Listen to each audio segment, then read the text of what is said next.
Hey everyone, thank you for tuning in to Matt's Models and More, a channel dedicated to model making on the automotive side. We have a fun one today. It's a tutorial. We're going to show you how to do rust, well, at least the way I do rust, and it's something I've been working on for a little bit, and this is the first time I'm showing it, so let's check it out.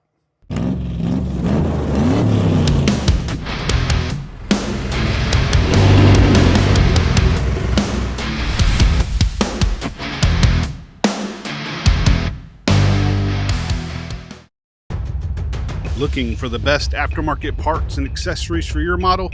Look no further than MCV Products. Bring your models to life at mcvproducts.com.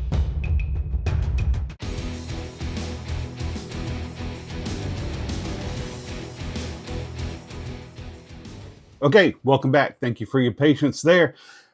Cool stuff today because I have been studying and researching how to do rust, and I don't mean just patina. There's a difference between patina and rust. I mean like a rust bucket. I remember real quick back in the 80s, even early 90s, seeing older cars on the road that were still drivable but were complete rust buckets.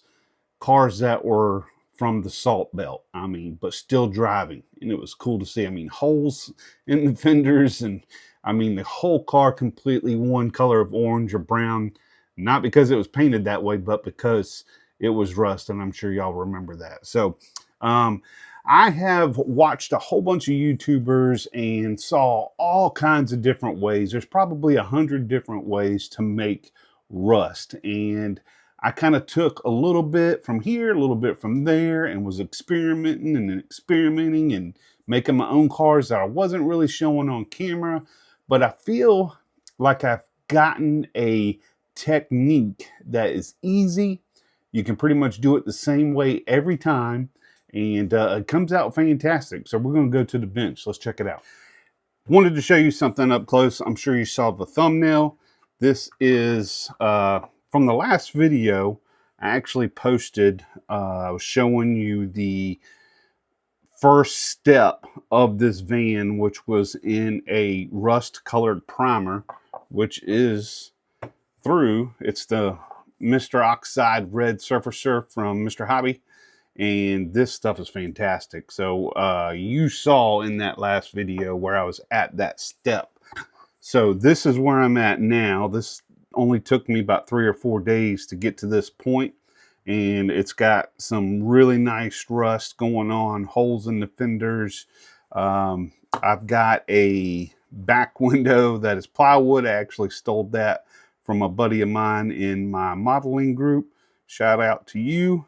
And I also made a tail light assembly and have it hanging out with the wiring harness covered in electrical tape.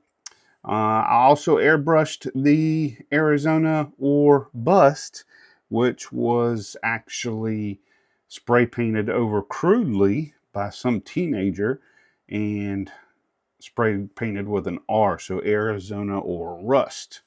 Also left the hood completely rusted out, take that off.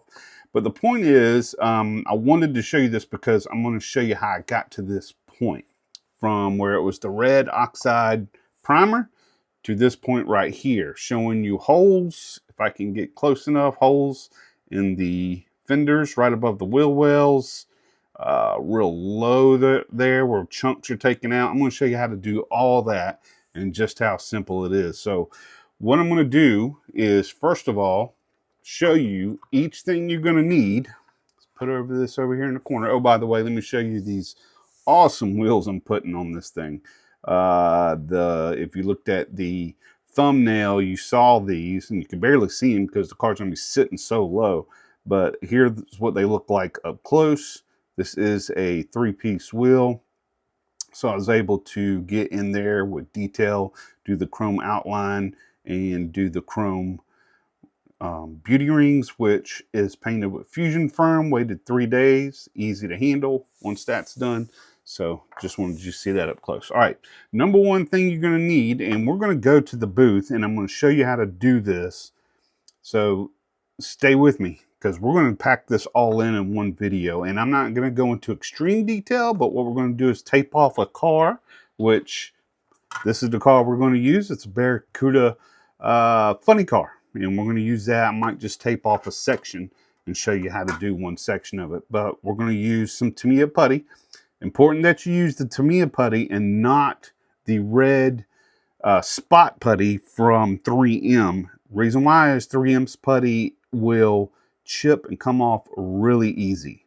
And you want to have something that has a little bit of durability in it, and this works great. Of course, you're going to need a rust colored primer. It does not have to be this one, but you're going to need some rust colored primer. One big step to this is the liquid mask. I've seen people use white glue or Elmer's and all that stuff, but I found with my testing that this is the best way to go. And I'll show you why when we do it live. And I got this one from Ammo. You don't have to have this brand. You can go straight to Amazon, type in liquid mask, buy whatever's there. It will work. You're going to need, of course, a good X-Acto knife. You're going to need some sprue cutters. I know that sounds weird, but I'll show you why. You're going to need a drill, anything to get you, make a drill hole. An old brush that you're not going to mind beating up. You're going to need another brush, and my goodness, I put it away. You big doofus. I'll get it back out before the video ends so you can see it. You're going to need 4 colors, 3 or 4 colors. You don't have to have the black. Black is not absolutely necessary, because you can use panel liner if you have that. But black, a brown. These are just cheap paints from Hobby Lobby. Not expensive. That is dark brown. I'm sorry. This is regular brown. And then this is Mars orange. But to me, it's just a standard orange. I think they're just trying to get fancy with their names. You're going to want some kind of sponge. Something that's got some different texture on there. Some water. That's important. Definitely want some water. You're going to need some kind of palette or a wet palette, which we're going to make. I just folded over some shop towels. The water is going to wet this down to make a wet palette, so we can kind of go over our sponge. And last but not least, you're going to need some kind of hard bristled brush. Not too hard, but these are the cheap ones that I get from Harbor Freight. They're usually about that long. And I cut them down to about this size, and you'll see why that's important once we get to that. So this is the stuff you're going to want. Doesn't have to be all exact. Just keep that in mind. But you can kind of interpret this in your own way and go in different routes. So let's get started. Okay, taped half of it off. We're going to concentrate on the first half of this car. And the most important step, number 1, do your research. Look up cars on the internet. I did not look up this specific car, but I did when I did the van. I looked at old rusty vans online. I did snapshots of the videos, of the pictures of the van, and kept them in there. That way I can go back as reference and, see where the rust and stuff was happening. So I did not do this on this particular car with this Barracuda, but I do know where most rust is going to lie. So we're going to concentrate on the first half of this car. The first thing that I do is I get my X-Acto knife. Now this is an old blade. I wouldn't use one of my good blades, and I need to put my glasses on. Step 2 is get your glasses. All right, so we're going to start. I know that rust is usually going to gather around this fender area, usually in the corner of doors, in the corners of the fenders. A lot of times at the bottom of rain channels where they go down right there. The cowl area. Let's see. You'll have some patina right here. So we will concentrate on the middle there. And it doesn't hurt to use a marker and mark the areas where you know. See, so I'll put right here. We're going to circle that and put a P for patina. We know this area and this area is going to be rust. Probably right around here. Definitely there. Definitely there. Definitely there. So this just gives me an idea where to go. Definitely in this location here. And we're not going to do everything, but I'm going to concentrate on most of the stuff just to give you an idea. And we're going to mark those just so we know. Those are going to be the heavy spots. Now, keep in mind, you know, even though this little area right here is going to be patinaed, and let's even just go a little bit further and go here and here and here. These are going to be your lighter areas where the sun hits, and this is going to be a lighter area. It could be more rusty, but not more damage, such as this, where you've got holes and stuff like that. I'm going for the rusted, roached out look. So keep that in mind. This is not just patina. This is New York car, New Jersey car, Pennsylvania car, roached out, but still drivable. So those are my areas. So we'll take an X-Acto knife first. I'll start just beating it up a little bit, just taking chunks here and there. And I'll zoom in the camera so you can see what this is doing. You know, as a car sitting around for a while, it's going to be beat up, not just rusted. It's going to have dents. It's going to have scratches. We're going to go to another area here. Just take out some nice chunks. And I may speed through some of this because it does take a little bit of time, and I don't want to bore you with all that. You're going to get the idea. Then we're going to switch to this. I'm actually going to, because I want this one really rusted out, I'm going to take this bottom corner completely off. Round it just a little bit. And then we're going to chunk it.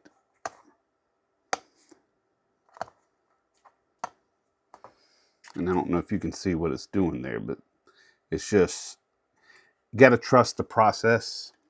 And there's really no way of doing this wrong. There's no right way either. This is just my way. Okay, so comment and let me know how you do yours. I would like to know that, honestly.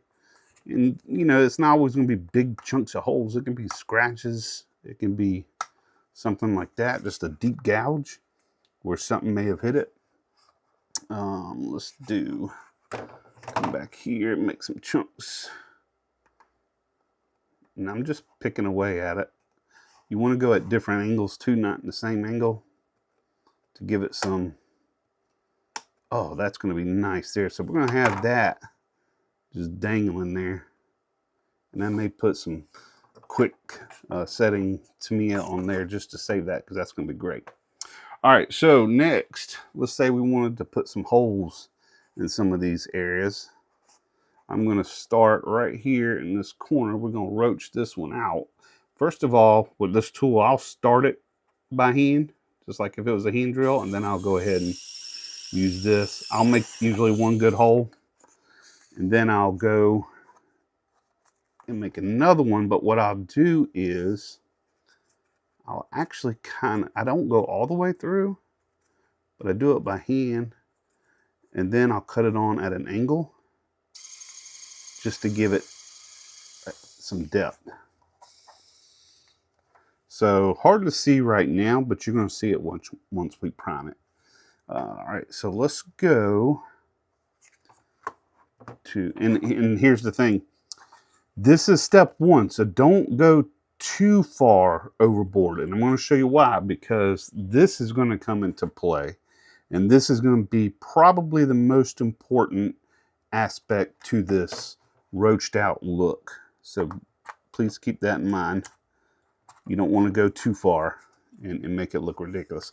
I'm probably not going to do both sides. I'm probably just going to concentrate on this side here so I don't bore y'all to death. Let's just beat this up real quick. Yeah, that's looking good. And then, you know, sometimes you can actually even go back and sand over it a little bit to look like it's worn. Yeah, that's a good one there too.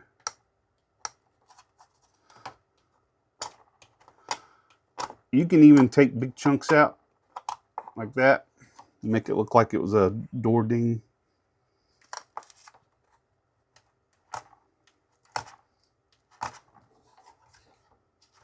And let's concentrate. Let's put a hole right here on this front hood.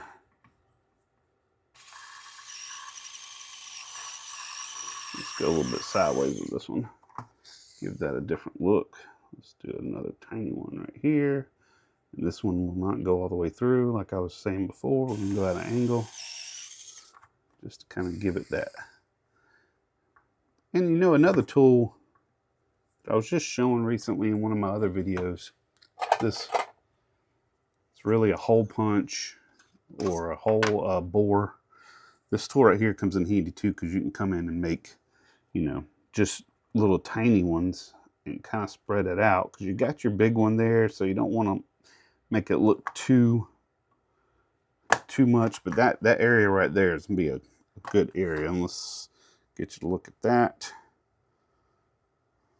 So here's where we are so far, and I'm going to stop right there, because remember I said we're going to use that Tamiya, and we don't want to do too much. So let's go to the next step. Okay, with this step we're going to be using the Tamiya putty. I don't usually pour it out. I'll just use it right here from the tip of it, and then get you a good silicone.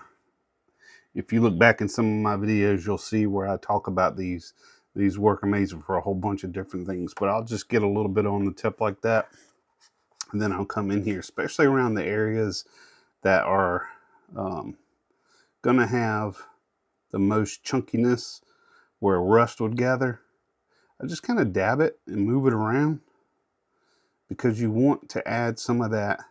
You don't want to smear it, because then that's gonna make it look more like it's going to look fake if you do that. You want to have it kind of chunky.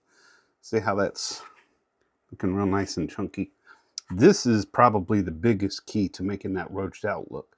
And you can even do them in some areas, you know, that is not right there, because it's going to show up. That's where that dent was.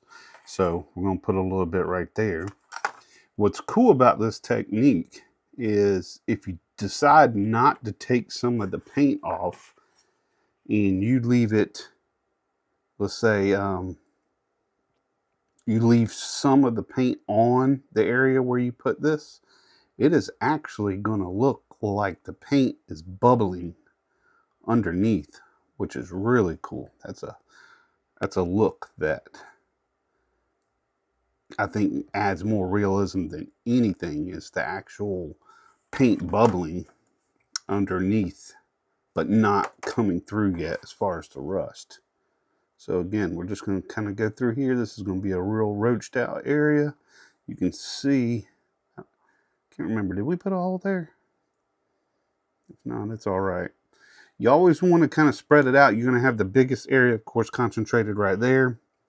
And then it's going to get lighter and lighter, of course, the further you go out. But don't worry about these high points like this, where it's, why is that not focusing? Where it's, you know, let me put this on. There we go. That way, because that's what rust would do. It's actually going to leave big chunks like that. So let's keep on moving. We know this area here is going to have some. Just get messy with it. Come at different angles. Keep tapping away. Tap it in. Tap it in. There's no wrong way, no right way. Oh, we're just going to concentrate on this side. Now remember, these corners of doors are going to be a high area where water would gather and rust would begin, and it would really crumble up bad. There's a big dent right here, so we're going to make this bubble up a little bit. We'll get a little bit sporadic.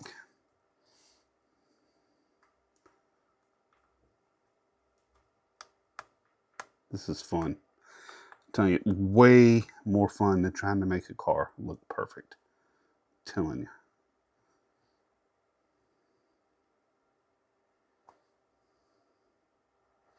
And we're not going to sand any of this. I'm not sanding any of that. All right, so that would be it for that step. And this is the most important step, like I said, is getting that chunkiness to add some realism. You see, rust would do that, just like in this right here, right around, let's back up, right around these areas here. That's where the chunkiness starts, down in these areas, corners of the doors. When I was telling you about the bubbling over the paint, or the paint over the rust, that's what it kind of does. And also another area would be like this corner here, where paint is bubbling over the rust. It just gives it a real authentic look. Let's see. Yeah, this was all covered in that Tamiya putty, just like what we're doing here. So that's that step. Next step is going to be rust. All right, I'm in my shop, and the reason why I'm doing this out here, it's a little bit too cold to paint outside, and I don't ever use spray paint in my spray booth because it comes out a lot hotter than an airbrush will, and it does not filter through my paste paint booth real good. So I also have right above me a ventilation system that will help filter this through. So we want to shake it up. Okay, I shook it up for about 2 minutes off camera just so didn't waste your time. I did not give this to me I immediately came outside after we put that on there. It does not take long at all for this to dry. And I'm only going to do this side mainly. I don't even need to really do the front bumper so much, but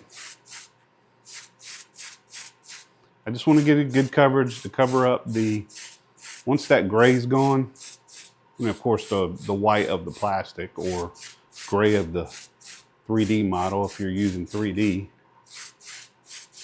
And I'm laying this on kind of thick because I want to get this done for you guys. All right, so about all we need.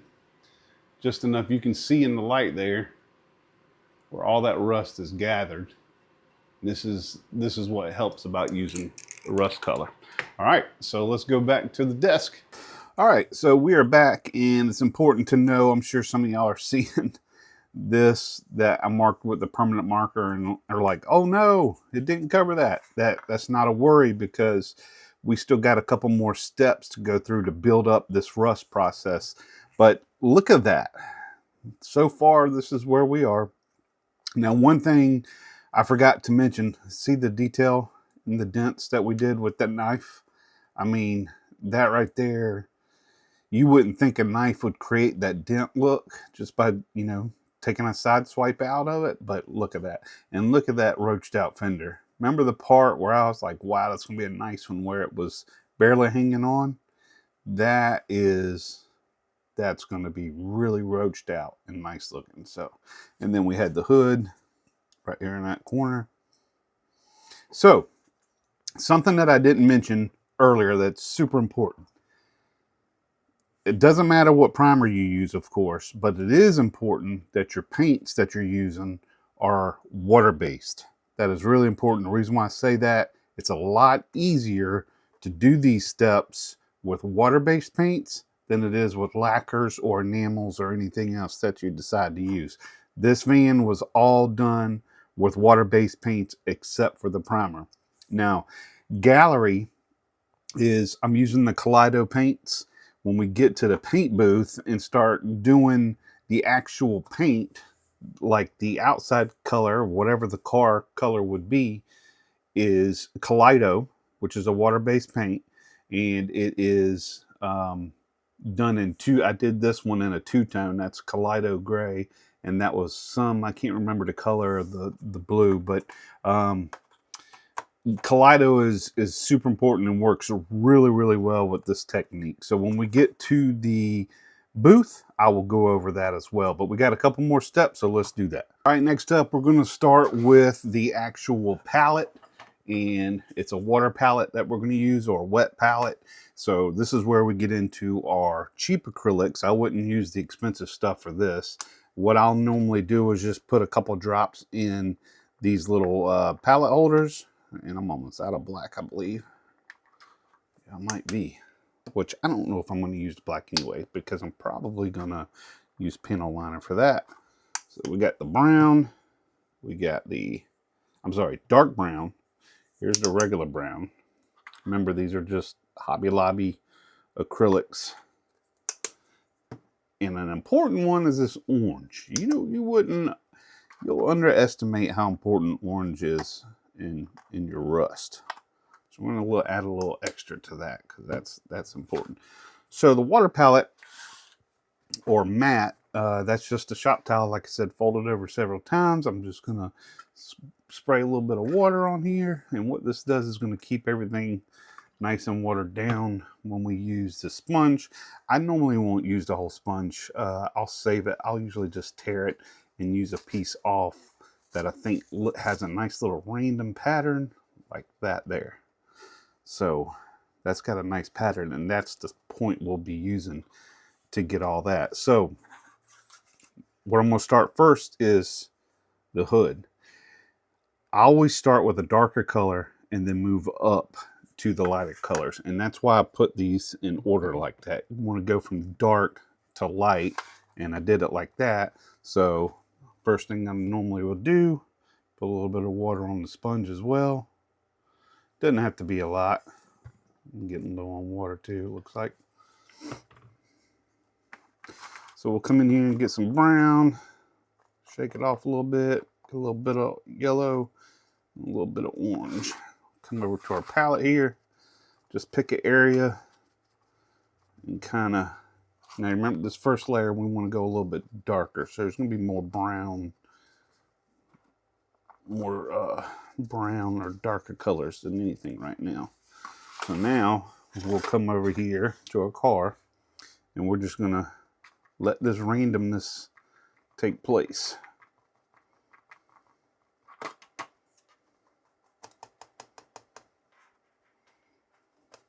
Let's go a little bit darker in these corners because that's where the rust would be, because that's the roached out area right there. You go roached out.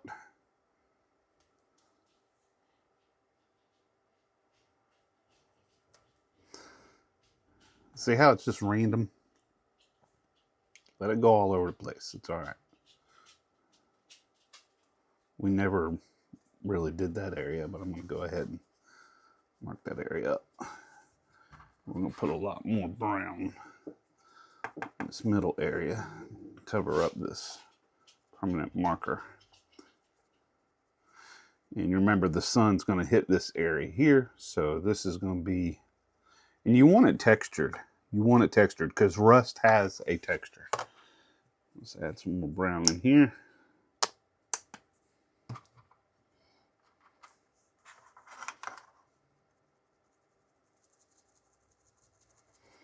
And then what we'll do is we'll let this dry, and then we'll move on to a lighter color.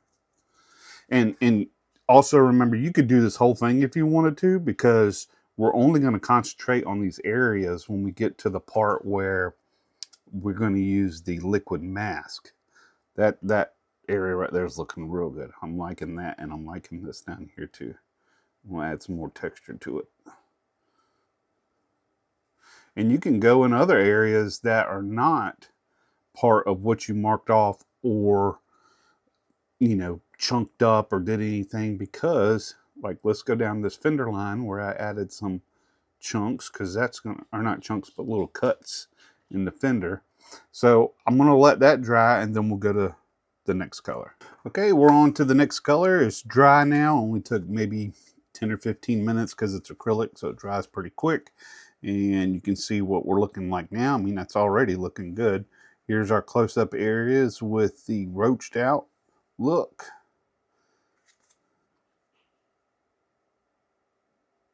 That's looking good. Looking exactly what I wanted.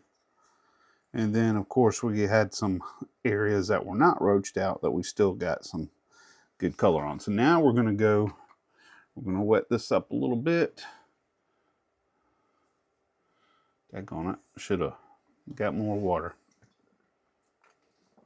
Doesn't have to be real wet anyway. The palette's still wet. But now I'm going to go to the next color, which is the brown. This is the lighter brown. I'm going to squash that out a little bit.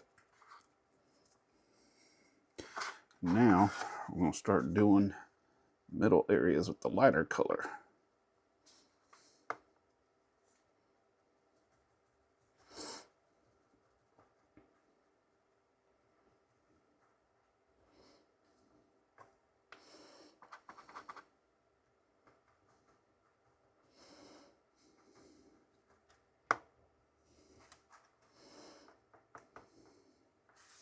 I'm not going to do a whole lot with the brown. The only reason why is the darker brown is more of the realistic rust color. These are more of like highlights. I was putting that on the tape. So stupid. And this is more of a highlight rust area, and that's where that other, the bright orange there, is where we'll really take it to another level. We're going to put this in some sporadic places just because you'll see why when we do the other part. And I want to leave some of the orange of the primer, or some of that rust color from the primer as well. Make it sporadic, and it's just a little bit. You know, I'm not putting a whole lot on there.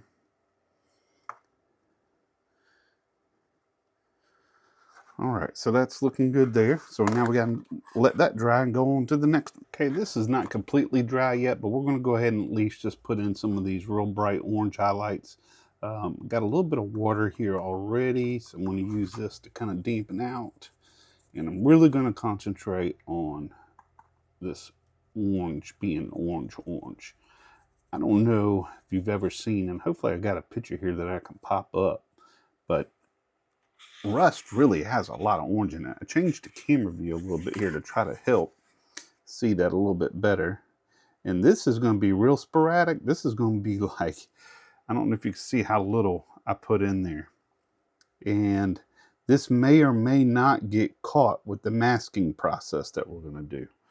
But be real sporadic with it, because you will see some of this will get caught, some of it won't. But then at the very end, when we're done painting the car and we unmask everything, we are actually going to go back with this color again and do some highlights where we think it's going to need it.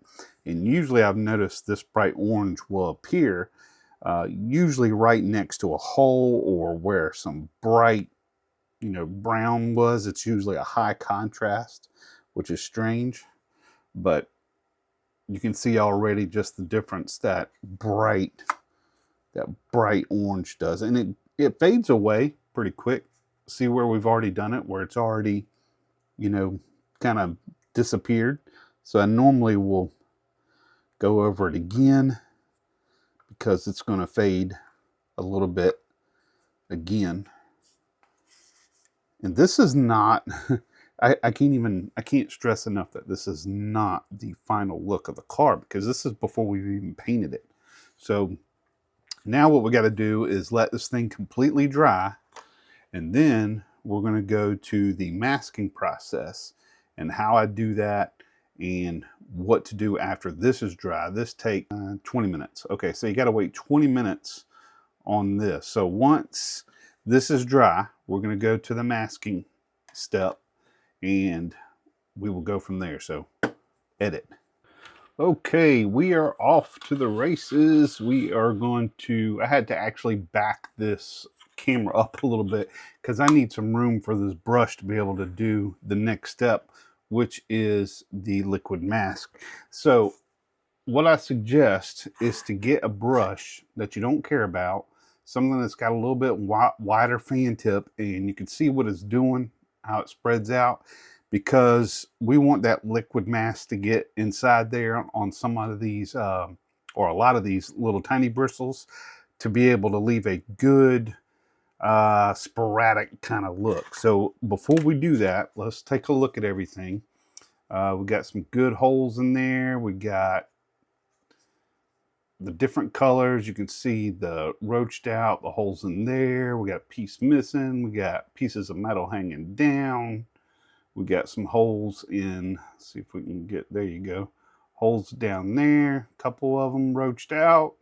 We got some nice rust buildup in these areas here. Some nice, what's gonna appear once we paint it, bubbling underneath the paint right there. So that's good. That's why I didn't mess with that in some of this other stuff as well. We also have some nice rust areas. You can see where that orange where we just did is already faded in, but look how realistic that looks now, because if you look at real rust pictures, there is always that orange highlight in there. So that's real important. So what we're going to do, this liquid mask, we're going to pour a little bit in one of these little holes. This stuff, let me shake it up. This stuff is really cool, and I just discovered, I mean, I know it's been out for a while, but I just discovered it watching some other videos, and we're going to pour just a little bit out here. That's about all you need. We'll save this with the brush, and we're going to take it. Let me get this wet palette again, because I don't want it to be so, well, actually I won't even need the palette, because I can just do it on the side here. But this is basically like liquidized glue, and it gives you a few minutes to work with. So we're just going to come in here and start off first the real roached areas where we're going to concentrate on, and we're just going to come in and dab it sporadically. Turn your brush. We're going to go over this area. Remember, the roached out areas is where you want to pay attention with on this first. Let's get some more. Get these bristles nice and spread out. And then after we get these areas covered,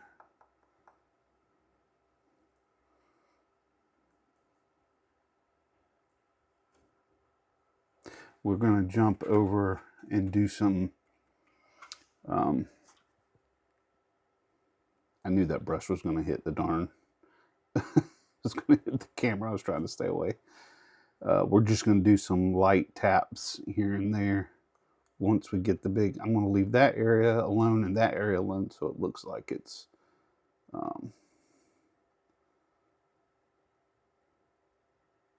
kind of, when we paint it, it's going to look like, let's go down that line. It's going to look like the paint is peeling from under. All right, so now, all right, get it nice and wet. And let's dabble this out. And then we're just going to do some sporadic places like that. Just here and there.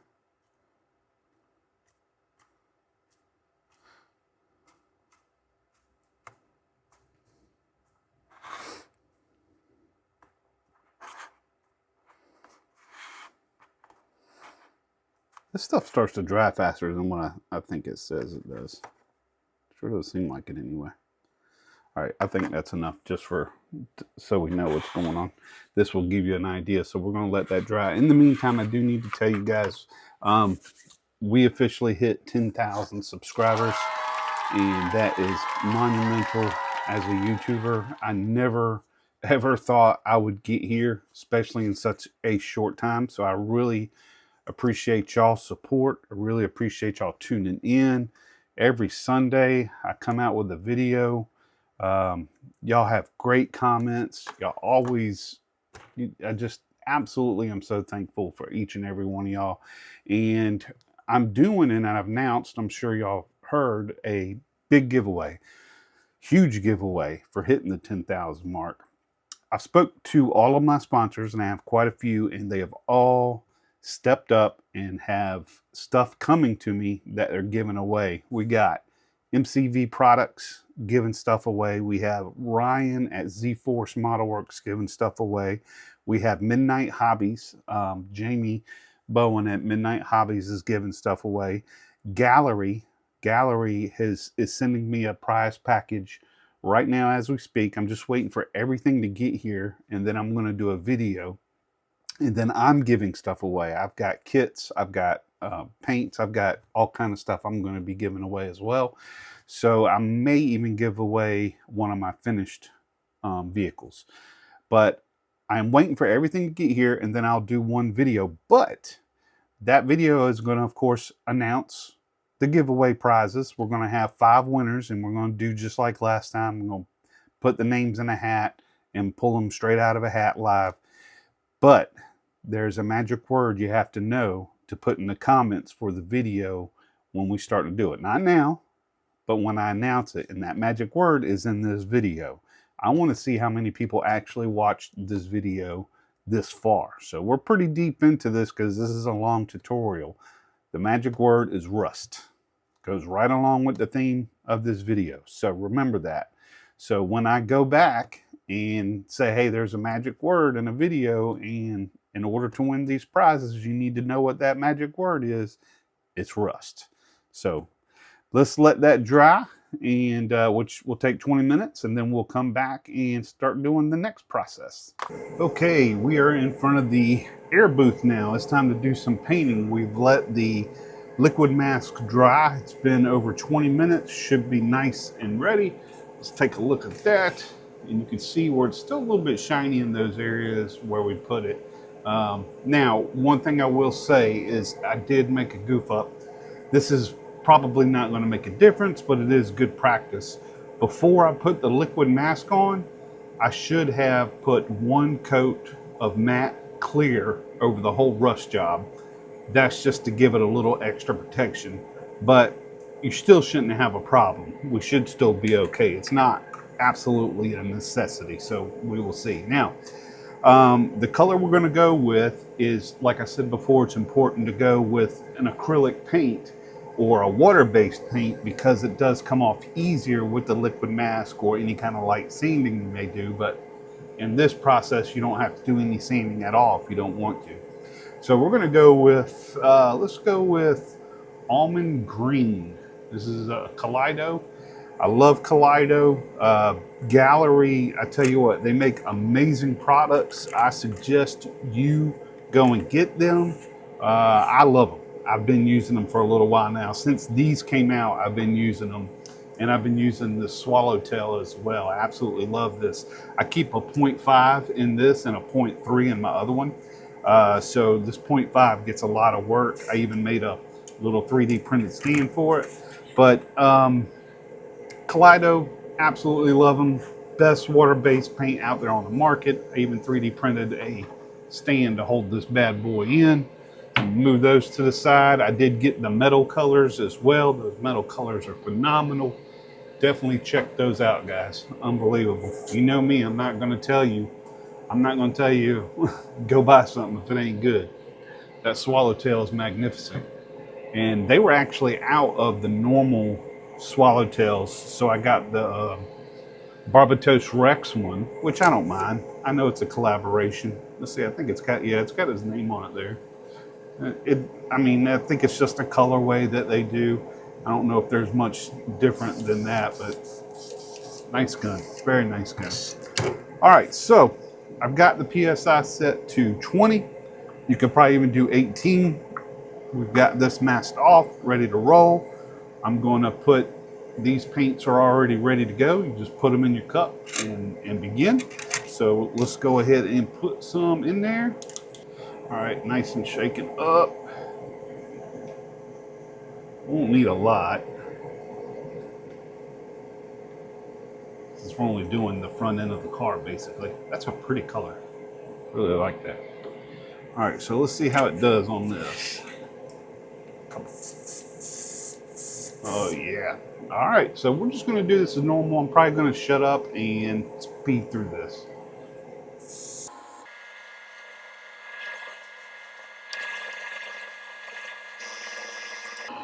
While that first coat is drying, I do want to say that the what I love about this paint is that because it is water-based, there's no fumes. It's non-toxic.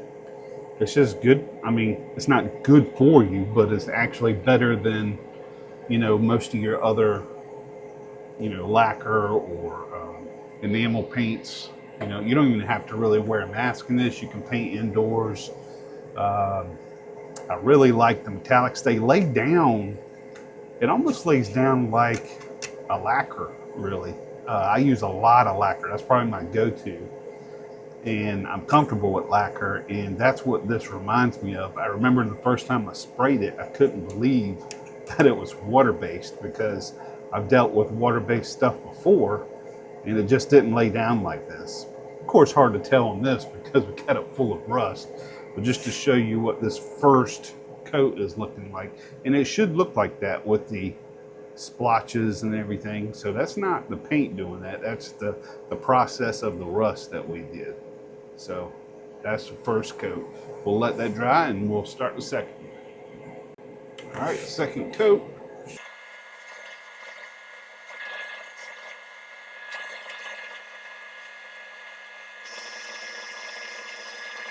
I'm probably only going to do, well, I'll put a third coat on there. Probably can get away with 2 since this is a weathering job, but just to show you, we'll do 3. Okay, and we're back. This has been in the dehydrator. I had it in there for probably about 45 minutes. It didn't take long. It's already dry to the touch. Everything's ready to go. That's a pretty color. Of course, that definitely looks like a color that would be from 60s and 70s. 70s probably more like it. And even with all this stuff that we have on here, that Kaleido still has a really good shine to it, which is crazy.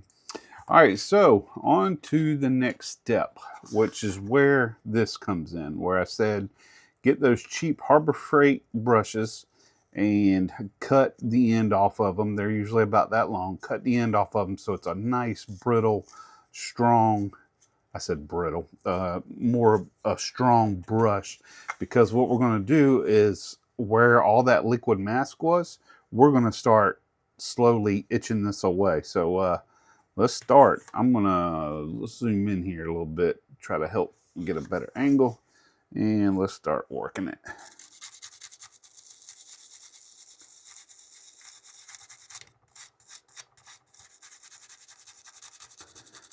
Doesn't take much effort, that's for sure, because that, you'll see how it's kind of rubbery, because it's just glue, really.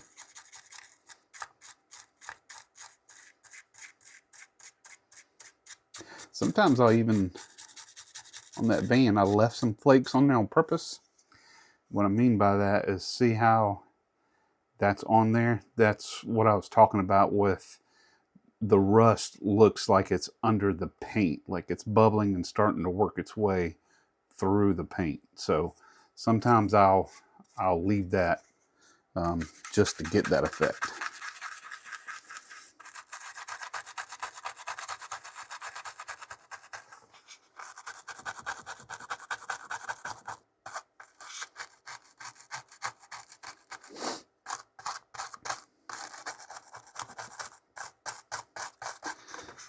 And I remember I put some on here, right here on that pillar. I know I had a good bit up here because we roached this out.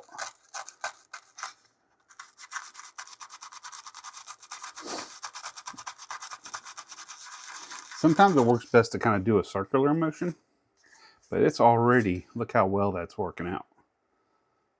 Let's go back to these other roached areas first, because that's the whole point of this.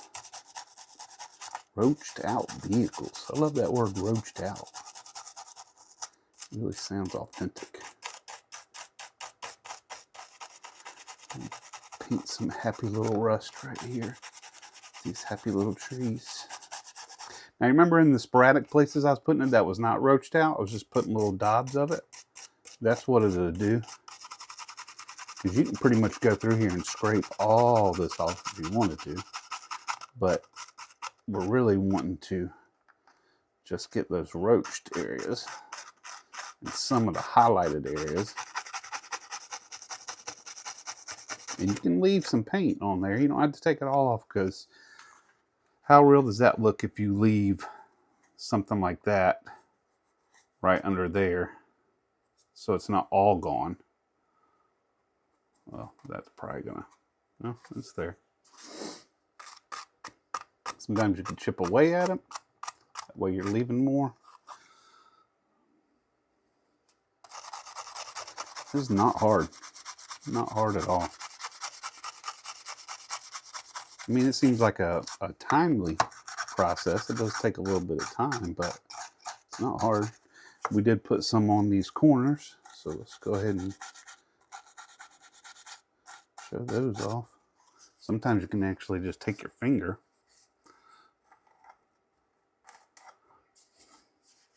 And what I did after I got everything done, once I put my, on here you can see the weathering marks where it dripped down.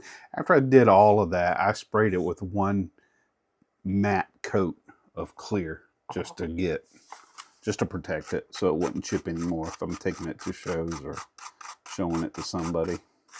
But you get the idea. This is what it's about. And you don't have to be afraid about scratching this, because the more scratched up it is, the better, really. And I remember we had some right here in the middle as well, just to get that patina look. So we're going to get it started. And because I didn't put a lot here, it's going to take a little more effort to get this going. Could probably take some water and it would help even more.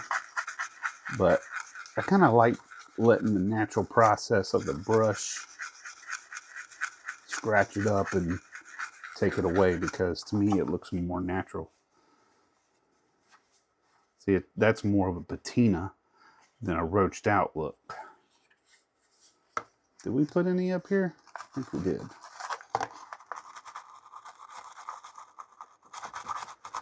And by the way, I did put 3 coats on here, which it was not needed. If I would have done 2, it probably would have been better, because you really don't need to put 3.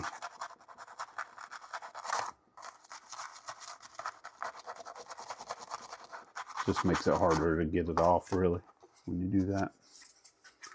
So that's pretty much it, guys. Oh, no, we're not done. One last thing, but you can see what the roached out look does. You got the holes. That's what rust is naturally going to do. It's going to create holes. And we got some metal there hanging down.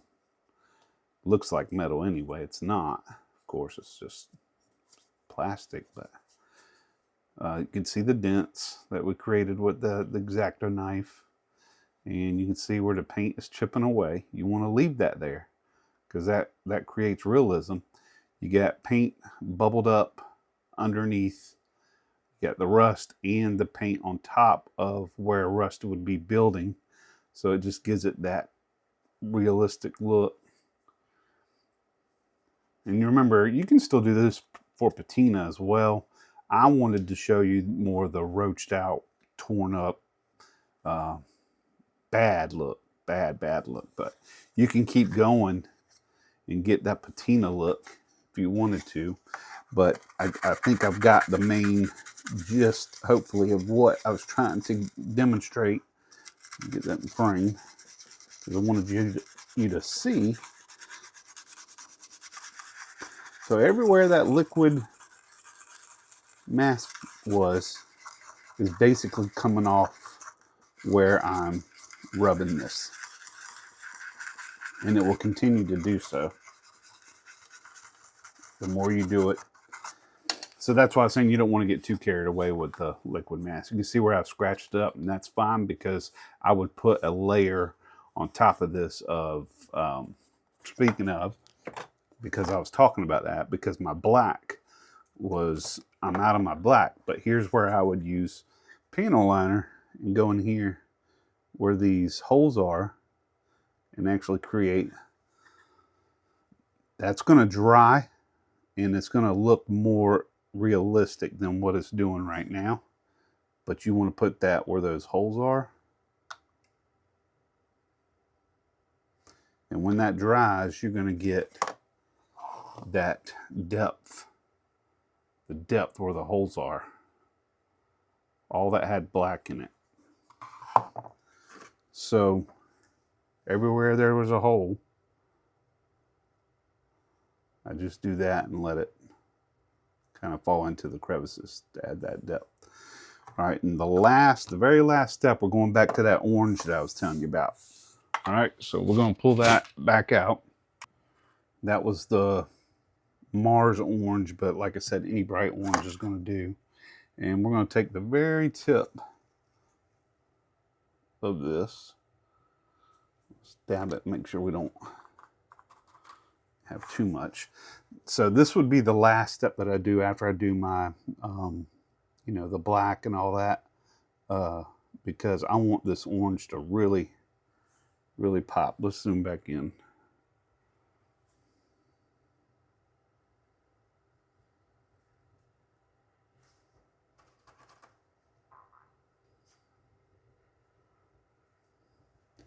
And I'm going to put a picture here about how much orange is actually in rust again.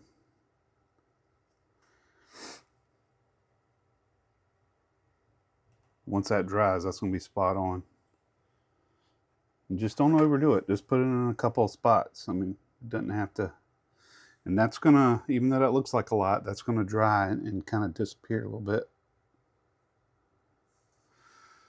So that's about it. That's, guys, you just take the orange, put it in a couple of spots, let the orange, you can see the depth because we have the original primer color in there. We have the browns that we put over it. We have the light brown and then the oranges. So you got that mixture of rust. Rust is never the same color all the way through.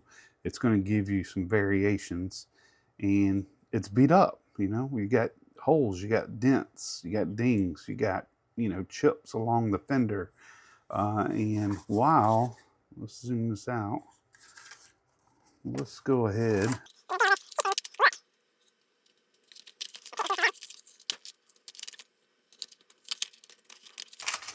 So there it is. Your brand new car in your old rust bucket. Hope this helped, guys. Hope this helps you out. And I have to tell you, it's a stress reliever for me to work on these compared to the perfect cars that sometimes we build where they have to be absolutely perfect. So that's fun. If you do this, or if you have any other, I don't claim to be a pro at this. Like I said, I've taken a lot of other techniques that people have used and kind of combined them to make my own little way of doing it. And I practice it and practice it, and now I'm confident with it enough to where I could share it and say, this is how I do it. So there's somebody else out there that might do it 10 times better than I do. So just keep that in mind. So guys, I appreciate y'all. Thank you so much for watching this tutorial. I know it was a long one. If you have any questions, put them in the comments. And until the next time, keep on rolling.